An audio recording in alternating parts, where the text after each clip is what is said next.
Nagpapasalamat ako sa ating chair dahil una nating maririnig ang kwento ng mga biktima at naulila ng war on drugs. Their stories deserve to be heard and should spur us to action. Mga kababayan, dati walang kagatol-gatol na nangako si President Rodrigo Duterte na papatayin niya ang kapwa niya Pilipino. Mga ama, ina, anak, magkakapamilya at magkakapitbahay, mga journalist, mga kritiko, alang-alang sa baluktot na pagkakaintindi niya sa kaayusan at kapayapaan.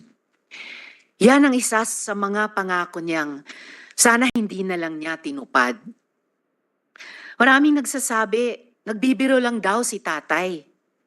Pero sa ngayon, hindi tayo nandito para magtalo pa kung anong ibig niyang sabihin sa libo-libong beses na sinabi ni President Duterte na papatayin niya tayong mga Pilipino.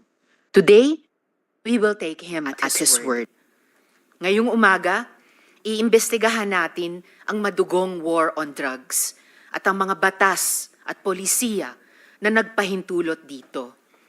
Malaking bagay po ang partisipasyon ni dating Pangulong Duterte bilang chief architect ng giyerang ito. Kulang ang anumang investigasyon kung hindi siya tatanungin.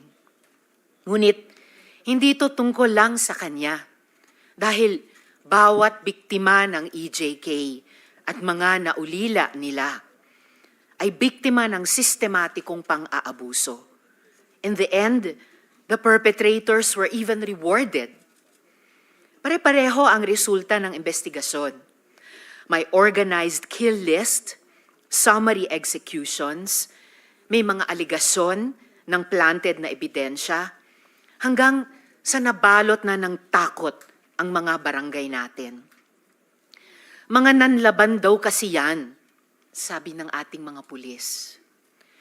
Kung kampanya talaga ito laban sa droga, bakit tinatayang 122 na bata ang napatay, kabilang ang 1 taong gulang na sanggol na walang kamuwang-muwang? Nanlaban?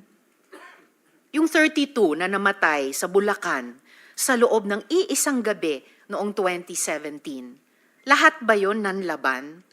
Talaga? Yung 26 kataong patay sa isang gabi rin noong 2017 sa Maynila naman, nanlaban. Para sa maraming biktima, hindi madali ang manindigan para sa kanilang mga karapatan.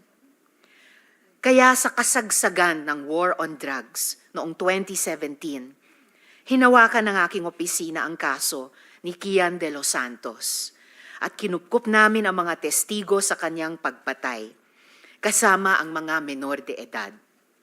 Nawa, sa pamamagitan ng hearing na ito, masimula ng pagkamit ng hustisya at paghihilom para sa kanila at sa iba pang biktima. At sa lahat ng nagsasabi na ang war on drugs ay parusa daw para sa mga naliligaw ang landas, my message to you is this: there is no honor in punishment like tokhang. It should not be an honor to be called the Punisher when thousands of innocent people, including babies, have died in your name. Hindi kailanman ipagmamalaki ng mga Pilipino ang war on drugs na yan. Magang salamat, Mr. Chair.